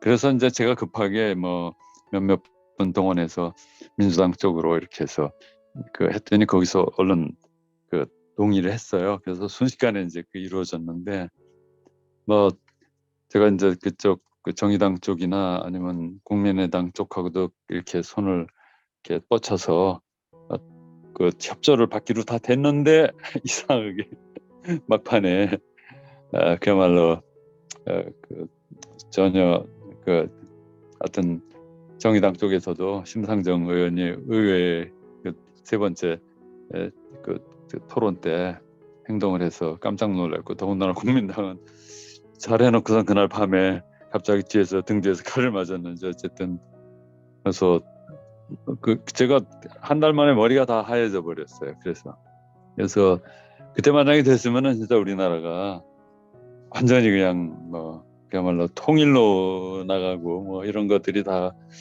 독일처럼 뭐 싸울 일이 없잖아요. 그때 선거할 때만 서로 조금씩 표를 많이 가져가. 그다음엔 그 전 정부 거들이 다 그대로 이어지기 때문에 독일식 다당제 연정에 이제 비례대표제를 이제 이렇게 같이 이렇게 하면은 그래서 완전히 뭐 우리나라가 날개를 달고 아시아권 최고의 민주주의의 맹주가 될 뻔했죠. 근데 네. 아마 공부를 좀 더 많이 해서 좀 더 확실한 민주주의를 이루라고 이번 이런 시련을 준 것 같아요. 그래서 국민들이 뭐 깨달은 바가 좀 있겠죠. 감사합니다. 네. 저도 잠깐 하나 말씀드리면 저희 학교 아이들이 사회 시간에 어떤 좀 많은 관심의 사회적 의제가 나오면 신문을 몇 가지를 모아요. 조선일보, 경향신문, 그다음에 뭐 한겨레 신문, 그리고 이제 같은 사설의 제목을 같이 남들 분석을 해보거든요. 그러면 아이들이 좀 뭐 약간 어려운 낱말만 좀 해석을 도와주면 아이들이 생각하는 방식이 어떻게 생각이 다를 수가 있어요라는 거예요. 굉장히 많은 이제 언론 지식인들이 본인들의 생각의 소신을 담은 이런 글들의 맥락이 어찌 이렇게 극과 극일 수 있을까? 그러면서 굳이 뭐 어떠한 스펙트럼을 애써 아이들한테 강요한 적이 없는데 특정 신문에 대한 논조는 아이들이 보기에도 이거 조금 너무 억지스러워요. 뭐 이런 이야기를 과감없이 하거든요. 뭐 북한이 만일에 뭐 핵무기를 쓰면 압도적인 힘으로 뭐 박살내는 이런 것도 그럼 다 죽는 거 아니에요?라고 아이들은 이렇게 상처에서 이야기를 하는데 그때도 그런 것들이 보고 또 하나 뭐 제 일상의 예를 들면 머리 깎는 이발소에 가면 우리 남한산성면의 그 이발사 씨가 참 좋으신 분인데 매번 조선 뭐 방송 있잖아요. 그것만 이제 뉴스만 보세요. 그러니까 이제 어떤 얘기도 소통이 되기가 한계가 있더라고요. 근데 결국은 좀 아까 왜 많은 교수님들이 왜 시민 의식들 얘기하셨는데 시민들의 의식이 좀 더 나아진다고 그렇게 기대하지만 그 많은 어떤 걸림돌이 저는 언론의 문제가 굉장히 크게 작용하고 있지 않는가. 하여튼 이게 언론 개혁의 문제가 참 어려운 일인데 이게 뭔가 좀 돌파구를 찾지 않으면 많은 사람들이 이런 이렇게 서로 어리석은 이렇게 생각들에 태어나기 쉽지 않겠구나라는 생각이 안타까움이 있습니다. 네, 예, 감사합니다. 우리 황미경 선생님 손 드셔가지고. 예, 이제 리더십을 말씀을 하셨는데, 근데 그 리더십을 가진 사람이 어느 나라 대통령인지, 어느 나라 국회였는지, 어느 나라를 위해야 되는지를 모르는 분들이 좀 계시는 것 같아요. 그래서 우리가 4강 속에서 우리의 실리적인 이익을 가지려면 어떻게 해야 되는지, 그 내가 누군지를 아는 정체성이 없어서, 뭐라나, 정체성이 하다 보니까 동북아 역사재단에서 독도를 없앴는데 거기에다가 돈을 쳐부어가지고 역사를 연구하게 하고, 식민지 시대의 그 독립투사들을 연구하는데 거기서 문제를 걸어가지고 그거를 발간 못하게 하고 이런 일이 생기는 것 같아요. 그리고 우리의 이익이 분명히 있는데 중국이나 미국이나 일본이나 러시아 속에서 우리는 잘 먹고 잘 살 수 있는 방법이 분명히 있는데, 이분들은 갑자기 일본 사람이 일본 리더가 됐다가 미국 리더가 됐다가 중국 리더가 됐다가 러시아 리더가 돼가지고 우리의 이익을 위해서 활동하시는 게 아니라 다른 나라 리더가 돼가지고 활동하시는 것 같아서, 정말로 우리 대통령이나 국회의원이나 이렇게 정치하시는 분들이 제대로 내가 누군지, 우리 민족이 누군지, 우리 국가가 누군지를 좀 아는 역사의식은 있어야 되고, 이런 역사의식을 가진 우리 분들을 우리가 뽑으려면은 국민들은 어떤 기준을 가지고 이런 걸 선택을 해야 될지 참 궁금하거든요. 그러지 않고는 우리가 이 4강 속에서 친일, 친미, 친중, 친노 다 좋거든요. 그럼 그렇게 해가지고 우리가 잘 살아야 되잖아요.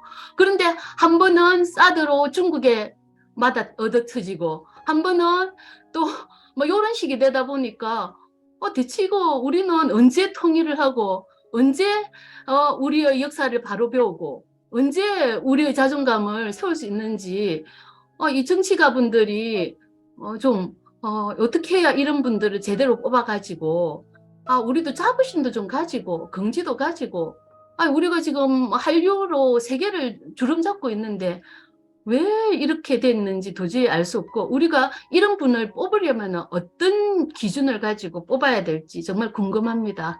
예. 네, 사실 이제 그런 여러 가지 문제를 또 함께 토의를 하고 하려면 또 몇 시간이 더 걸릴지 모릅니다. 현재 직접 민주주의를 주장하시는 분들은 우선 우리나라가 현재로는 군수하고 시장을 선거를 통해서 선출을 하는데, 읍면동의 장을 선거로 뽑아서 자치하고 자립을 할 수 있다면 직접 민주주의가 실현된다라는 그런 주장을 하는 것 같아요. 어떻게 보면 이제 자기가 사는 동네에서 벌써 이제 정치 리더십을 어떻게 개발할 수 있는 그런 방안이 아닌가 해서 괜찮네 하는 그런 생각이 들었습니다. 네, 그래서 결국은 이제 시민들의 어떤 정치 리더십을 개발하기 위해서 정말 다양한 분야에서 다양하게 이렇게 접근을 할 필요가 있다, 이런 생각을 하고요. 이제 마지막으로 질문을 하게 됩니다. 조금 전에 황미경 선생님 네.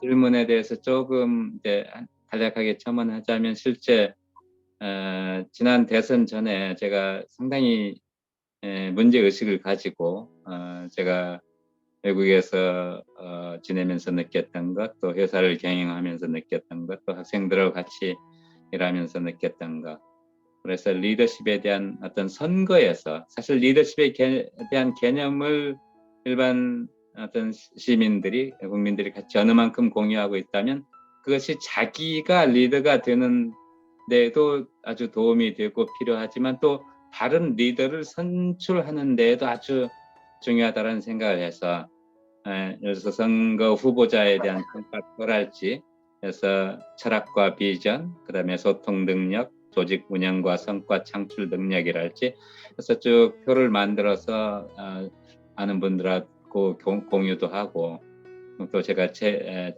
책 변혁의 시대 ESG 리더십에서도 이제 소개하고 또 토론도 하고 했던 기억이 있습니다. 사실 그런 게 중요한 것 같아요. 뭔가 이렇게 어떤 기준, 이러이러한 맥락에서 내가 이 후보에 대한 어떤 점수를 매겨본다든가, 각각 개인적인 어떤 의견일지라도 이렇게 좀 비교해 보면서 하는 선거가 필요하지 않느냐. 근데 사실은 지금은 저 사람 좋은 사람이네, 아니면 저 사람 나하고 조금 뭐가 있네, 뭐 이런 것들로 해서 뽑는 것, 전혀 어떤 긴 시간의 어떤 프레임이랄까, 이런 것들이 전혀 작용하지 않는 것이죠. 바로 당면의 어떤 그 느낌이나 이런 걸로 해서 평가를 하게 되면은 정말 헐토당토하는 리더를, 근데 그 리더가 뭐 5년을 책임지고 그 이상의 어떤 영향을 미치고 한다는 것은 아주 불행한 일이죠. 네. 이제 마무리 질문을 하도록 하겠습니다. 사실 궁극적으로 이제 선거 제도 개편을 통해 가지고 국회의원이 우리 국민들의 행복을 위해서 봉사할 수 있게 하는 어떤 방안, 다시 말하면 선거 날이 정말 축제의 날이 될 수 있게 하는 거하고 또 연관이 되는 것 같아요. 그죠? 네. 정말 선거가 그냥 가서 편 하나 찍고 놀러 가는 날이 아니고 축제의 날이 돼서 정말 그 선거를 통해서 선발된 시민의 대표자가 국회의원 혹은 대통령이 정말 시민들을 위해서 봉사를 할 수 있는 그 방안은 과연 무엇이 있을까 하는 거를 1분 정도로 한번 지금까지 말씀 나온 것들을 또 이렇게 요약을 해서 이렇게 전달을 해주시는 거로 하면 좋겠습니다. 이기영 교수님 먼저 시작해 주시고요. 예, 하여튼 저는 그 모두가 다 축제가 되려면은 등가성이 보장되는 그 선거 결과가 나와야 되거든요. 그거는 비례대표제밖에 없어요.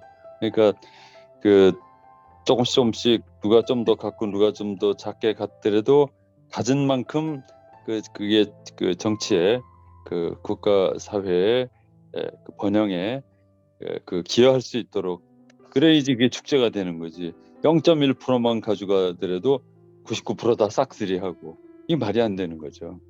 그래서 하여튼 저는 무슨 일이 있어도 비례대표 국회의원 수를 늘리는 거, 그게 가장 중요한 일이 아닌가 생각합니다. 감사합니다. 네, 감사합니다. 이보균 교수님. 예. 사실 저도 비례대표제에 대해서 매우 공감하고요. 그렇게 제도적인 뒷받침이 되어야 된다고 보면서, 또 한편 이제 어떤 자질 면에서 정말 리더로 나가려는 사람은 좀 수업이 필요하지 않느냐, 또 뭔가 이렇게 자기 철학이 있어야 되지 않느냐, 그것을 시민들이 이렇게 판단하는 그런 것이 매우 중요하다고 봅니다. 지금 보면은 정치 지도자의 덕목을 쭉 생각해 보면 거기에 하나도 부합하지 않는 성실한 면이랄지, 정의로운 면, 뭐 신뢰를 만들어내는 것, 겸손한 것, 열린 시각, 뭐 긴 시간의 프레임, 어떤 요소를 해도 하나도 맞지 않는 사람들이 리더가 돼 있는 것이 참 우리 지금 현실이지 않느냐, 안타까운 현실이지 않느냐, 이런 생각을 해보면서, 그런 정치 지도자가 되는 사람들은 스스로 어떤 뭐랄까 자기 선이 분명해야 되지 않느냐, 그걸 또 평가해줘야 되지 않느냐는 생각을 해봅니다. 네. 네, 감사합니다. 하승수 변호사님.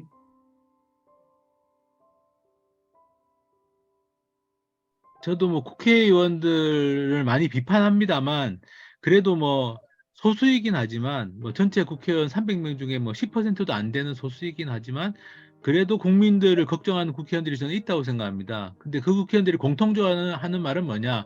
선거제도를 안 바꾸면 지금의 정치가 바뀔 수가 없다. 정말 자기 정치 생명을 걸고라서도 선거제도를 바꾸고 싶다라는 국회의원들이 정말 극소수지만 있습니다. 저는 그 사람들의 경험이나 말을 우리가 좀 경청할 필요가 있다. 그 국민들이 정말 그렇게 양심을 좀 가지고 있는 국회의원들이 하는 이야기, 선거제도가 바뀌고 정치 구조가 바뀌지 않으면 아무리 노력을 해도 이 국민들이 원하는 정치가 불가능하다는 그 이야기를 좀 경청할 필요가 있겠다는 생각을 하고요. 또 한편으로는 이제 국민들이 정치를 많이 불신하고 혐오하고 있는 상황인데 저는 그래도 우리가 정치에 대한 관심을 놓지 않아야 된다고 생각합니다. 그리고 아까 이복윤 선생님도 말씀하신 것처럼 정말 우리 나름대로 기준을 가지고 국회의원들을 계속 평가하고 비판하고 감시하고 이걸 하지 않으면 국회의원들은 스스로 바뀌지는 않는다. 결국에는 이제 제도가 바뀌고 국민들의 어떤 그런 눈이 지금보다 훨씬 더 촘촘하고 강력해져야만 이 국회가 바뀔 수 있고 정치가 바뀔 수 있다는 생각을 좀 해봅니다. 네, 감사합니다. 황미영 선생님.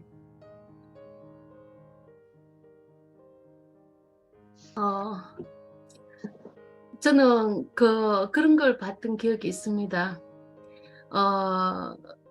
여당에 있던 도의원들이 모든 거를 다 반대를 해가지고 부결이 됐던 거가 국회의원이 와가지고 그걸 찬성으로 바꾸는 모습을 본 적이 있거든요. 그것도 우리가 초등학교 때 배웠던 4대 선거, 비밀 선거가 전혀 되지 않는데 기립을 해가지고 서서 하는 걸 보면서 정말 경악을 금치 못했는데 그런 것들이 그냥 시의회나 도의회는 계속 되었다 그러더라고요. 너무 우리가 생각할 수 없는 그런 것들이 아직도 자행이라고 저는 생각해요. 그런 것이 되는 이상은 당에서 추천을 받아야 될 사람들이 자기 의사대로 절대로 표 못할 것이라는 생각이 드는데 가장 기본적인 거 그런 것부터 좀 안 되는 사회인 줄은 정말 몰랐거든요. 그래서 실제적으로 다른 것도 있지만은 이게 당에서 추천하는 거 이런 것들 이거 왜 그 사람들이 추천해야 되는지 잘 모르겠어요. 국민이 추천해가 좀 보낼 수 있더라든지 이런 선거제도 자체의 어떤 것들이 변하지 않고는 그 뽑은 국회의원들이 입법을 하니까 절대로 국회 소환제라든지 국민 발의제 이런 거 나오지가 않지 않습니까? 그리고 우리의 민주주의는 선거하기 전 15일 동안은 고개 숙이고 그거 하는데 선거하고 난 뒤에 바로 소상공인들 위해 가지고 상가 안 짓는다는데 바로 상가 부정적인 거 하면서 상가가 들어서더라고요. 그것도 이제 문제가 있었기 때문에 해결이 되긴 했지만 그런 거를 보면서 이거는 선거제도만의 문제가 아니다. 지금 의회라든지 이런 거에서 투표하는 그런 방식 같은 것도 바뀌어야 된다.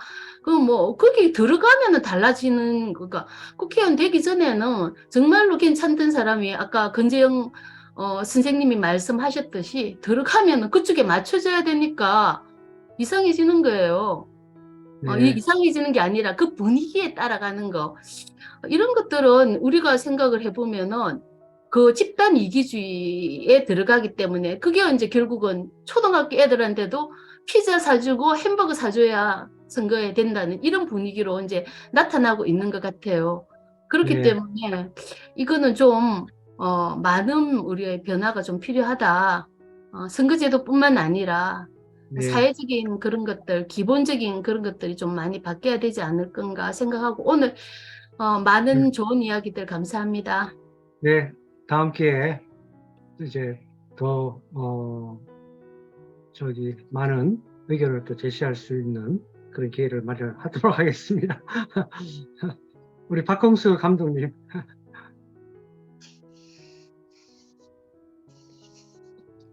안 들립니다.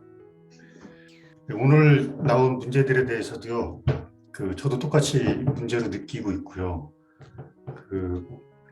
저는 이제 좀 이상적으로 좀 대안을 찾고 있어요. 오래전부터 생각해온 게 있는데 지금 이 자리에서 말씀드릴 단계는 아직 아닌 것 같고요. 좀 나중에 좀 문서 작업을 해가지고 그 여러분들 의견도 좀 듣고 그렇게 하도록 하겠습니다. 네, 감사합니다. 우리 권재영 기대합니다. 평양 선생님. 예, 아까 하 변호사님 말씀하실 때 그 양심적인 국회의원이 10%쯤은 될 거라고 말씀을 하셨잖아요. 뭔가 그래도 조금은 좀 순간 다행이다라는 생각이 들고요. 그런데 그 이런 선거 제도의 이런 변화에 대해서 국회의원들이 좀 의견을 말씀하실 수 있다면 조금 더 진정성들을 국민들에게 좀 어필할 수 있었으면 좋겠고요. 우리 시민 사회에서, 민중 사회에서 뭔가를 주장할 때 때로는 목숨을 걸잖아요. 분신하고 투신하고 그런 모든 것을 다 바쳐서 이렇게 몸부림쳐서 이렇게 주장할 수밖에 없는데, 국회의원들도 뭔가 좀 어떤 좀 새로운 변화에 대한 자기 진정성들을 자신의 특권, 기득권부터 좀 더 덜어내는 노력으로 국민들에게 다가올 수 있다 한다면 그 모든 어떤 개혁의 변화에 있어서 사람들이 더 지지하고 응원하고 더 설득력을 가질 텐데, 여전히 어느 이렇게 좀 진보적인 것을 생각 갖는 국회의원들조차도 그 스스로의 어떤 자기 이렇게 개혁에 대해서는 좀 여전히 좀 더디고 그런 마음들을 좀 보여주지 않는 것들이 참 안타깝고, 우리 학교 아이들이 국회의원들이 자세나 태도를 이렇게 치열하게 비난을 해요. 왜 그런 거를 스스로 못해요? 뭐 이렇게 얘기할 때 저도 한 어른으로서 좀 부끄럽기도 하고 민망할 때가 참 많더라고요. 어쨌든 우리 하승주 변호사님 말씀 10%의 양심적인 국회의원들에 대해서 뭔가 좀 스스로의 좀 변화된 모습들 계속 기대해보고, 오늘 토론 너무 감사하고 유익했습니다. 감사합니다. 네, 감사합니다. 이제 마무리를 하도록 하겠습니다. 사실 이 자담회를 하기 전까지만 해도 선거제도는 저 자신하고도, 시민으로서의 저 자신하고도 굉장히 밀접한 것 같은데도 굉장히 멀게 이렇게 느껴졌습니다. 그런데 오늘 이제 시민대표의 질문을 통해서 선거제도 개편을 통해서 어떻게 국회의원이 시민의 행복을 위해서 봉사하게 하는 그런 제도적인 것과 또 의식적인 그런 부분에 대해서 알아봤습니다. 그래서 이제 사실 시민 각자 자신의 자리에서 이 선거제도를 개편하는 그런 방향에 조금씩 이제 힘을 보태어 주시면 오늘 또 이 좌담회가 조금씩 이제 그 씨앗을 뿌리고 또 줄기가 자라고 또 열매를 맺는 어느 날이 오지 않을까 이런 생각을 해봅니다. 오늘 이렇게 귀한 시간을 내서 토론해 주신 하승수 변호사님, 이기영 교수님, 이보균 교수님, 또 시민대표로서 질문을 해주신 권재영 교장선생님, 박흥수 영화감독님, 황미연 연구원님 감사를 드립니다. 오늘 좌담회 이 내용은 비욘드 해피니스 매거진의 2023년 2월 2호에 게재될 예정인 또 요약을 해서 유튜브에 올릴 예정입니다. 감사를 드리고 이상으로 시민 행복을 위한 선거제도 개편 좌담회는 마치도록 하겠습니다. 네, 감사합니다.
음.